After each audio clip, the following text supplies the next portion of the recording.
안녕하세요. 오늘 저희가 함께 살펴볼 자료는 이효경 박사님의 대사증후군 극복을 위한 생활 처방, 여기서 발췌한 내용입니다. 건강검진 결과를 받아보셨거나 아니면 주변에서 대사증후군 이야기를 들으시면서 혹시 나도 하는 생각, 해보신 적 있으신가요? 그렇죠. 혹은 그냥, 건강에 대해 좀 더 알고 싶다. 네, 그러셨을 수도 있겠네요. 맞아요. 이 자료 시작이 되게 뭐랄까 좀 인상적이에요. 무슨 시처럼 시작하는데 회사를 떠나고 나서 얻는 자유, 근데 또 동시에 오는 어떤 적막함, 미래에 대한 불안감, 이런 복잡한 감정들 있잖아요. 네네. 누구나 느낄 수 있는 감정이죠. 그렇죠. 근데 이런 심리적인 부분이 우리가 오늘 다룰 건강 문제, 이 대사증후군이랑 어떻게 딱 연결될 수 있는지 그 풀어가는 방식이 되게 흥미롭더라고요. 네. 그 연결고리를 보는 게 중요하죠. 자, 그럼 지금부터 이 자료 좀 깊이 포고들면서요. 대사증후군이 정확히 뭐냐? 그리고 우리 몸에 어떤 영향을 미치냐? 또 가장 중요한 거, 어떻게 이걸 극복할 수 있냐? 그 핵심 내용을 한번 같이 찾아보시죠. 우선 자료에서는 대사증후군을 아주 딱 잘라서 당뇨병의 전 단계다. 이렇게 정의하고 시작해요. 복부 비만, 그러니까 허리둘레가 좀 기준치 넘고 또 고혈압, 고지혈증, 고혈당 이런 지표들 중에서 여러 개가 기준치를 넘으면 이게 대사증후군이구나 이렇게 본다는 거죠. 네, 맞습니다. 근데 이걸 관리를 안 하면 단순히 당뇨병으로 가는 것뿐만 아니라 심장병, 중풍, 그러니까 뇌졸중이죠. 그리고 열암, 심지어 치매 위험까지 높아질 수 있다. 이렇게 경고를 하고 있어요. 네, 맞습니다. 특히 이게 뭐 특별한 사람들 얘기가 아니라 성인 3명 중 1명 정말 흔하게 겪고 있는 문제라는 점이 중요해요. 그리고 자료에서 딱 지적하듯이 이게 뭐 유전적인 것보다는 우리의 생활 습관, 여기서 비롯된 병이라는 게 핵심이죠. 생활 습관병? 네, 만성적인 스트레스, 또 비만, 특히 이제 배 나오는 복부 비만, 운동 부족, 또 잦은 과음이나 흡연, 이런 현대인의 생활 패턴하고 아주 밀접하게 관련이 되어 있습니다. 근데 여기서 표현이 하나 딱 나오는데 이게 좀 싶어요. 고혈압과 당뇨병은 같은 병이다. 아니, 병원에 가면 진단명도 다르고 약도 다른데 어떻게 이게 같다고 할 수 있을까요? 이 속도를 좀 파봐야 할 것 같아요. 네, 그렇죠. 상당히 좀 파격적으로 들릴 수 있죠. 근데 이 말의 진짜 의미는요. 고혈압하고 당뇨병이 생기는 그 가장 근본적인 원인, 그 뿌리를 쭉 따라가 보면 결국 혈관 손상이라는 공통된 문제로 가게 된다는 거예요. 그리고 그 혈관 손상을 일으키는 핵심 기전이 바로 인슐린 저항성이다. 이런 의미입니다. 인슐린 저항성. 네. 인슐린 저항성이라는 건 말 그대로 우리 몸 세포들이 인슐린이라는 호르몬 신호에 점점 둔감해지는 거예요.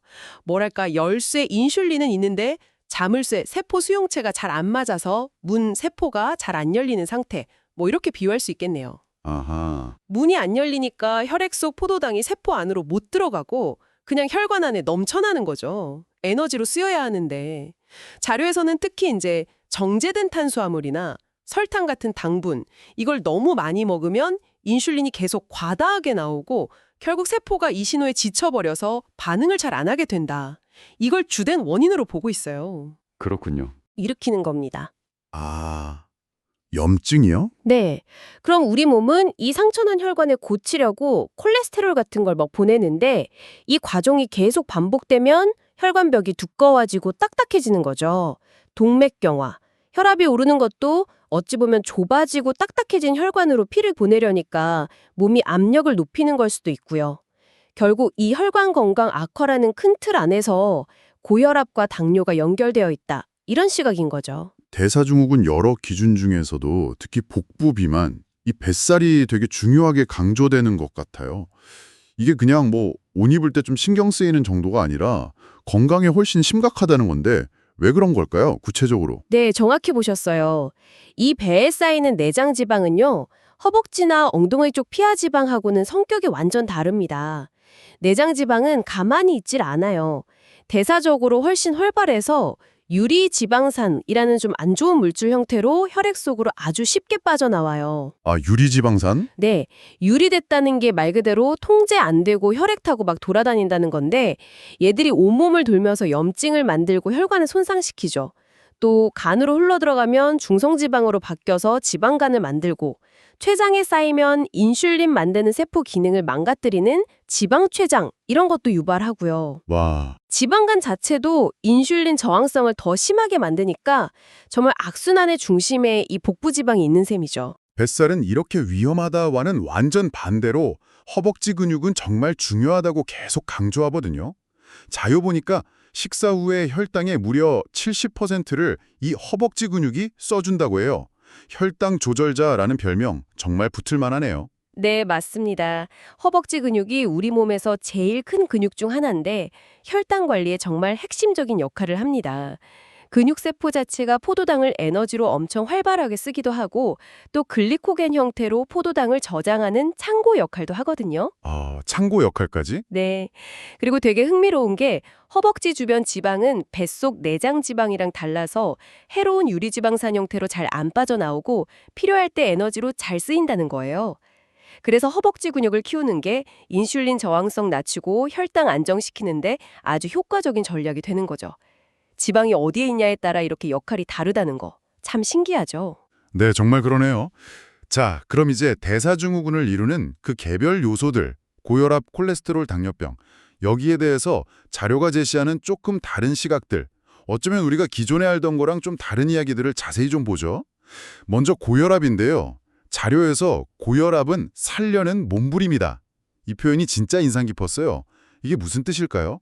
그냥 혈압 높으면 무조건 나쁘다 이렇게만 생각했는데 네, 이 표현은 이제 고혈압이라는 현상을 좀 다른 각도에서 보자는 거죠. 혈압 숫자 자체에만 너무 매몰돼서 무조건 낮춰야 돼 이렇게만 볼 게 아니라 왜 내 몸이 혈압을 높이고 있을까? 이 근본적인 질문을 던져보자는 겁니다. 우리 몸 혈관 길이가 지구 세바퀴 도는 12만 킬로미터나 된대요. 12만 킬로미터요? 와. 네. 심장에서 나온 피가 그 멀고 구불구불한 길을 다 지나서 손끝, 발끝, 뇌 깊숙한 곳까지 산소랑 영양분을 보내려면 어느 정도 압력은 꼭 필요하거든요.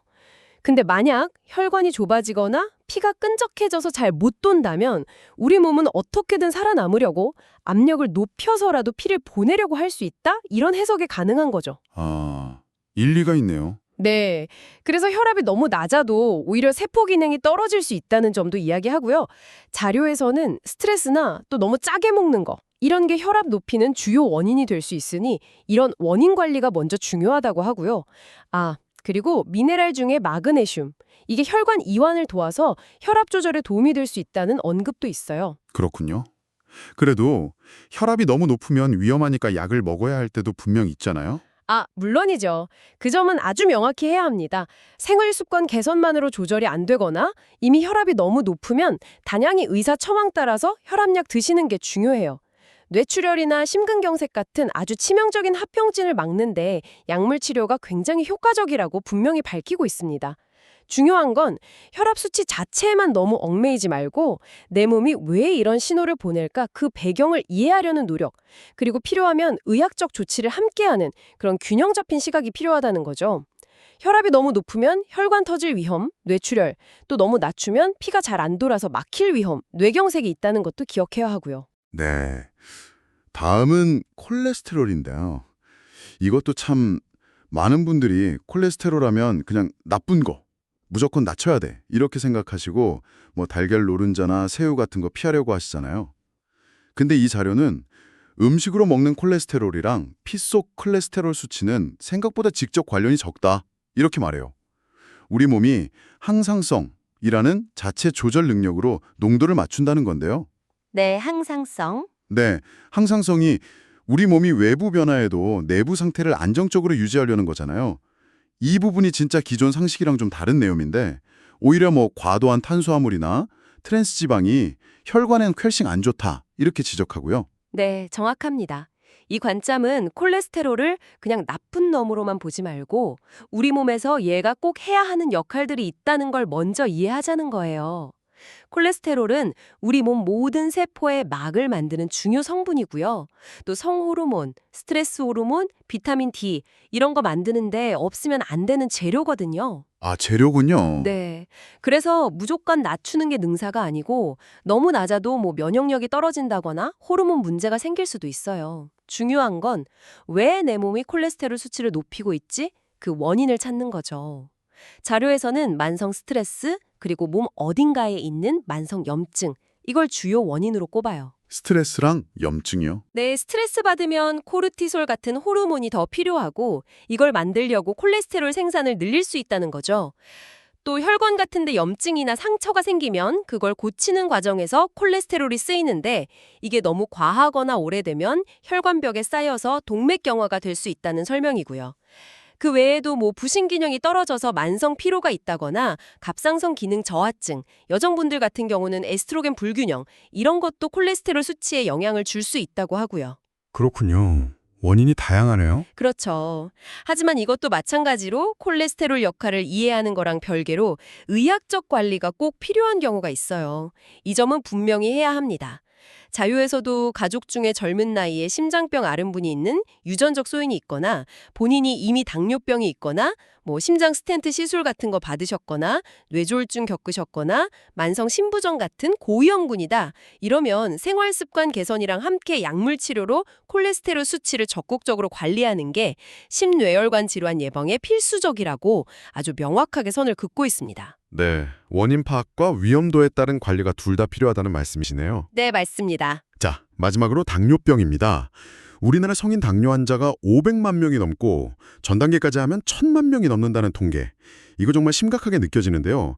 자료에서는 혈액 속에 남아서 떠도는 과도한 포도당이 마치 설탕물에 절이는 것처럼 우리 몸의 미세혈관부터 망가뜨린다고 경고해요. 콩팥, 눈 망막, 팔다리 끝 신경 같은 곳들이요. 네, 맞아요. 미세혈관이 문제죠. 특히 공복 혈당도 중요하지만 식사 후에 혈당이 얼마나 확 치솟는지, 이 식후 혈당 스파이크, 이게 혈관 손상에는 더 직접적이고 위험한 신호라고 강조하고 있습니다. 네, 그렇기 때문에 당뇨병은 정말 초기에 발견해서 적극적으로 관리하는 거, 초기 진압이라고 하죠. 이게 매우 중요하다고 이야기합니다. 근데 그 관리 방법에 있어서 그냥 혈당 수치 낮추는 데만 급급해서 처음부터 췌장을 막 쥐어짜듯이 인슐린 분비를 강제로 늘리는 약을 쓰는 건 좀 신중해야 한다, 이런 입장을 보여요. 아, 왜 그런가요? 왜냐면 그건 근본 원인인 인슐린 저항성을 해결하는 게 아니라 오히려 췌장을 더 빨리 지치게 만들 수 있다는 거죠. 그래서 약물 치료가 필요하더라도 동시에 혈당이 높아진 근본 이유, 그러니까 스트레스나 잘못된 식습관, 운동 부족 이런 걸로 생긴 인슐린 저항성 문제를 해결하려는 노력이 꼭 같이 가야 한다. 이걸 강조하는 겁니다. 그렇군요. 근본 원인 해결이 중요하다. 네. 그리고 흥미로운 게 당뇨병도 체형에 따라 좀 다른 유형이 있다고 분석해요. 흔히 뚱뚱한 당뇨라고 부르는 비만형 제2형 당뇨랑 마른 체형인데도 당뇨가 오는 마른 당뇨, 이걸 구분하는데요. 최근 당뇨 환자의 한 80%가 이 뚱뚱한 당뇨, 비만형에 해당한다고 해요. 아, 대부분이군요. 네. 근데 이 경우는 주로 뱃살, 내장 지방이 많은 게 원인이라서 생활 습관 개선, 특히 체중을 좀 줄이면 비교적 예후가 좋다고 합니다. 실제로 한 10% 정도만 체중 감량해도 혈당 조절 능력이 70% 가까이 좋아질 수 있다니 좀 희망적이죠. 와, 10% 감량에 70% 개선이면 정말 크네요. 네. 반면에 마른 당뇨는 췌장 기능 자체가 약하거나 뱃살보다는 허벅지 근육 부족, 이런 근감소증이 주된 원인인 경우가 많아서 관리 전략이 좀 다를 수 있다. 이렇게 분석하고 있습니다. 자, 지금까지의 틀서증후군이 뭔지, 왜 생기는지, 또 고혈압, 콜레스테롤, 당뇨 같은 주요 지표들에 대한 새로운 시각까지 정말 깊이 있게 살펴봤습니다. 들을수록 이게 단순히 증상만 어떻게 하는 게 아니라 우리 몸 전체의 균형, 생활 습관, 이게 정말 중요하구나 하는 생각이 드는데요. 네, 맞습니다. 그럼 이 모든 걸 바탕으로 우리가 대사증후군에서 벗어나려면 구체적으로 뭘 해야 할까요? 자료에서는 크게 3가지 처방을 제시합니다. 첫 번째 처방, 짐을 내려놓자. 이 표현 참 와닿는데요. 등에 무거운 짐진 낙타 비유를 들어요. 아, 낙타 비유요? 네, 주인이 낙타한테 오르막이랑 내리막 중에 뭐가 더 힘드냐 물었더니 낙타가 오르막 내리막이 문제가 아니라 내 등에 이 짐이 문제다. 이렇게 대답했다는 거예요. 여기서 짐은 우리 마음속의 과도한 집착, 욕심, 이런 걸 의미한다고 해석해요. 모든 걸 내 뜻대로 하려는 마음, 완벽해야 한다는 강박, 남과 비교하는 불안감 같은 것들이요. 아, 마음의 짐이군요. 네, 이런 마음의 짐에서 벗어나서 좀 여유를 갖고 평온함을 참는 것. 자료에서는 무의자연 이런 자세를 언급하는데 억지로 애쓰기보다 자연스러운 흐름에 맡기는 연습이 필요하다. 이런 조언이죠. 이 짐을 내려놓으라는 조언은 결국 스트레스 관리, 이걸 아주 잘 비유적으로 표현한 거라고 볼 수 있겠네요. 현대사회에서 스트레스 완전히 피할 수는 없지만 만성 스트레스가 우리 몸의 자율신경계나 호르몬 균형, 특히 코르티솔 같은 거를 깨뜨리고 이게 염증을 만들고 인슐린 저항성을 악화시켜서 대사증후군의 직접적인 원인이 될 수 있다는 건 이제 과학적으로도 잘 알려진 사실이거든요. 네, 그렇죠. 스트레스가 만병의 근원이라고들 하니까요. 맞아요. 스트레스 받으면 혈당도 오르고 식욕 조절도 잘 안 돼서 막 고칼로리 음식 찾게 되고 잠도 잘 못 자고 정말 다방면으로 안 좋죠. 그래서 자료에서는 충분히 그리고 질 좋게 자는 거, 또 몸과 마음을 좀 편안하게 해주는 운동이나 취미 활동, 그리고 의식적으로 쉬는 시간 갖는 거, 이런 것들의 필요성을 계속 강조합니다. 무조건 잘 자고, 잘 쉬고, 잘 먹자. 이게 어떻게 보면 너무 당연하고 단순해 보이지만 사실은 건강을 위한 가장 근본적이면서도 강력한 처방전인 셈이에요. 스트레스 관리가 그냥 마음 편하자고 하는 게 아니라 우리 몸의 생화학적 균형을 되찾는 과정이라는 걸 이해하는 게 중요합니다. 네, 잘 자고 잘 쉬고 잘 먹자. 정말 기본이지만 중요하네요. 자, 두 번째 처방은 좀 더 구체적인 행동 지침입니다. 바로 뱃살을 줄이자. 이건 결국 식단 조절이 중요하다는 이야기겠죠? 자료에서는 특히 가공식품, 이거 정말 피하라고 강하게 권고해요. 아, 가공식품. 네, 과자, 빵, 라면, 즉석식품 이런 거요. 대부분 열량, 정제 탄수화물, 나트륨, 아까 말한 트랜스지방, 이런 건 높은데 비타민, 미네랄, 식이섬유 같은 좋은 영양소는 가공하면서 거의 다 파괴되거나 없어지잖아요. 그렇죠. 게다가 맛이나 식감, 오래 보관하려고 넣는 각종 첨가물들이 장 건강을 해치거나 몸에 부담을 줄 수도 있고요. 대신 자연 상태에 가까운 통곡물, 채소, 과일 이런 걸로 식이섬유를 충분히 먹으라고 조언합니다. 네, 식이섬유 정말 중요하죠. 식이섬유가 장에서 스펀지처럼 노폐물 흡수해서 배변 돕고 또 당분이나 지방 흡수 속도를 늦춰서 식후 혈당이 확 오르는 인슐린 스파이크를 막아주는 데 도움이 된다고 하죠. 콜레스테롤 수치 낮추는 효과도 있고요. 네. 그리고 또 중요한 게 좋은 지방을 골라 먹는 지혜가 필요하다는 점이에요. 지방이라고 다 나쁜 게 아니거든요. 아, 좋은 지방이요. 네, 우리 몸에 꼭 필요한 필수 지방산도 있고 오히려 건강에 도움되는 지방도 있어요. 포화지방, 주로 동물성이나 트랜스 지방은 줄이는 게 좋지만 올리브 오일, 아보카도, 등푸른 생선에 많은 오메가3 같은 불포화 지방산은 염증 줄이고 혈관 건강에 도움이 될 수 있습니다. 견과류도 좋은 선택이고요. 불포화 지방도 많고 식이섬유, 비타민, 미네랄도 풍부해서 간식으로 조금씩 먹으면 좋다고 해요. 다만 견과류도 칼로리는 높으니까 너무 많이 드시면 안 되고요. 네, 그렇죠. 양 조절이 중요하겠네요. 네, 핵심은 어떤 종류의 지방을 얼마나 먹느냐, 이게 중요합니다. 마지막 세 번째 처방입니다. 허벅지 근육을 키우자. 아까 식후 혈당 70%를 소모하는 혈당 조절자라고 했었죠? 네, 허벅지 근육. 인슐린 저항성 개선하고 혈당 안정시키려면 하체 근육 운동을 꾸준히 해야 한다. 이걸 아주 적극적으로 권장합니다. 근데 꼭 헬스장 가서 무거운 거 들어야 하는 건 아니고요. 일상생활 속에서 할 수 있는 방법들을 구체적으로 제시해요. 예를 들면 하루 30분 이상 꾸준히 걷기, 가까운 거리는 차 대신 걷거나 자전거 타기, 엘리베이터 대신 계단 이용하기, 그리고 집에서 TV 보면서라도 매일 스쿼트 100번 하기, 이런 것들이요. 네, 꾸준히 하는 게 중요하죠. 그렇죠. 꾸준함. 그리고 운동 효과를 높이고 근육이 잘 만져지려면 운동 후에 단백질을 잘 챙겨 먹는 게 중요하다고 덧붙입니다. 근육은 단백질로 만들어지니까요. 특히 자료에서는 밭에서 나는 완벽한 복이라고 불릴 정도로 좋은 식물성 단백질인 콩, 그리고 콩으로 만들어서 소화 흡수율이 90%나 되는 두부, 이걸 아주 좋은 단백질 공급원으로 추천해요. 아, 콩이랑 두부. 네, 고기를 먹는다면 지방 많은 붉은 고기보다는 닭가슴살이나 생선 같은 기름기 적은 흰살코기 위주로 먹는 게 좋다고 하고요. 그리고 뭘 먹냐, 언제 운동하냐 만큼이나 어떻게 먹느냐, 이 식사 습관 자체도 중요하다고 지적하는데요. 어떻게 먹느냐요? 네, 예를 들어서 식사할 때 식이섬유 많은 채소나 단백질, 고기, 생선, 두부, 지방을 먼저 먹고 혈당 빨리 올리는 탄수화물, 밥, 빵, 면은 나중에 먹는 순서. 이게 식후 혈당 오르는 걸 좀 완만하게 해준다고 하고요. 또 음식을 입에 넣고 최소 20번 이상 천천히 꼭꼭 씹어 먹는 습관. 이게 포만감을 빨리 느끼게 해서 과식 막고 소화에도 좋다고 합니다. 아, 천천히 씹기. 이것도 중요하군요. 네, 그리고 너무나 당연하지만 정말 어려운 거, 바로 적당량만 먹는 거. 과유불급이라고 하죠. 지나친 건 모자란만 못하다. 자료에서 남긴 식사는 살이 된다 이 표현이 있는데 억지로 다 먹지 말고 내 몸이 필요한 만큼만 먹고 남기는 용기도 필요하다. 이런 의미로 볼 수 있겠어요. 네. 남긴 식사는 살이 된다. 인상적이네요. 자, 오늘 이유경 박사님의 자료를 통해서 대사증후군에 대해 정말 깊이 있게 알아봤습니다. 정리하자면 대사증후군, 이게 우리 주변에 정말 흔하고 방치하면 위험하지만 그렇다고 절망할 필요는 없다. 우리의 생활 습관을 건강하게 바꾸면 충분히 관리하고 극복할 수 있다.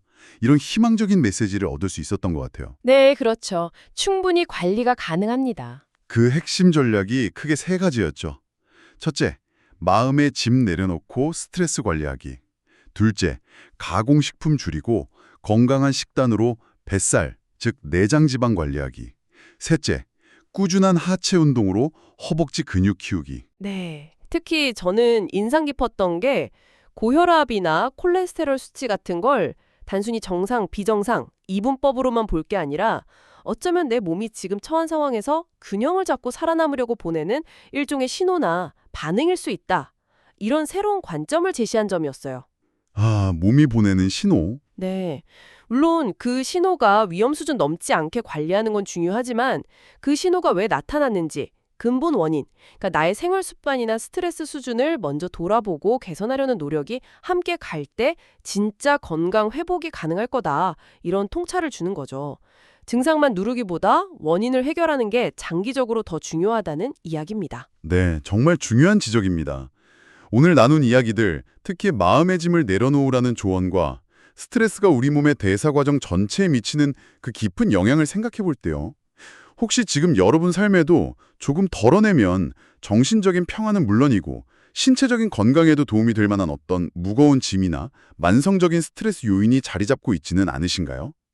그게 완벽주의에 대한 압박감이든 과도한 책임감이든 혹은 풀리지 않는 관계의 어려움이든 간에요. 여러분에게 그 짐은 어떤 모습으로 다가오는지 이 시간이 끝나고 잠시 혼자 조용히 그 질문과 마주하는 시간을 가져보시는 것은 어떨까요?